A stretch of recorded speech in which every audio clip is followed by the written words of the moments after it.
Brian. I was hustling outside a bar in San Francisco. Right after the Summer of Love. You remember the Summer of Love. Anyway, when the Summer of Love was over, winter came. And it was the last thing anybody expected. It was very cold and people were starving in the streets. And I was very hungry, very desperate in the whole scene. I wasn't very good at it, but it paid the rent. And Brian walks up to me. I didn't know him, of course, but he walks up to me and asks me for the time, right? And I'm thinking, anybody who walks up to me with an old line like that is good for a fast 20. And all of a sudden he starts explaining exactly what time is worth to him. I mean, philosophy on Market Street. And before I knew it, he was into concepts of history and repetitive notions and time warps even. I mean, Jesus. I thought I read a real freak on my hands.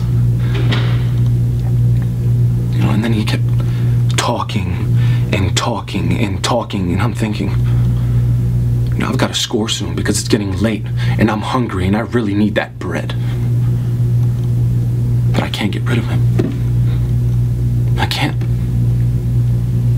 So I walk into a bar and he walks into a bar. I mean, a real fuck bar. I mean, people were basically fucking on the tables and he's quoting Aristotle, completely oblivious to what's going on around it. So finally I looked into his eyes and I told him, look, man,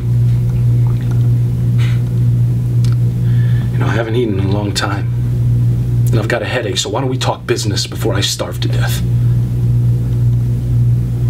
You know what he did? He paid for my dinner.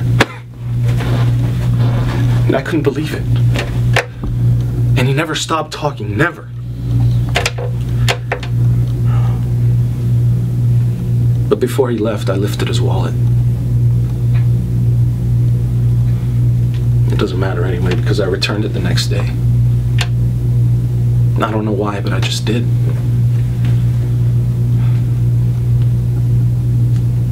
And that's how I got to know him. Then I started reading, and I thought to myself, my God, I could really do something here, like salvation.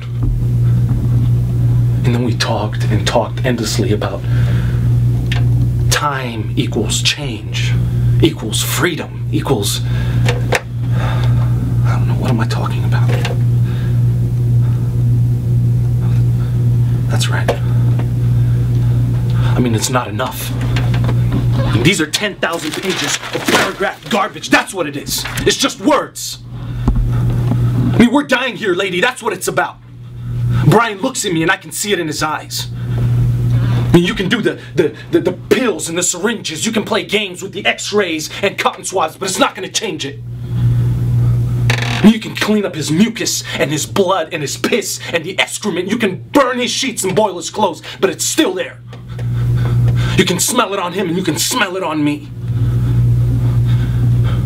It soaks into your hands when you touch him. It gets into your blood. It's stuck inside of him, filling up inside his head, inside his skin, inside his mouth. You can taste it on him. You can swallow it and you can feel it inside your stomach like a sewer. And you wake up at night and you shake and you spit and you try to vomit it out, but you can't. It's stuck inside of you, inside every move, every word, every touch, every day, every night. And it is sick and putrid and soft and rotten, and it is killing me. And it is killing him too. That's right, lady. It's killing him too. And some of us have to watch it. Some of us have to live with it. Some of us have to clean up after it. And I mean, you can waltz in and out of here like a fucking Christmas tree if you'd like to, but some of us are here to stay. Some of us are here for the duration of it, and it is not easy.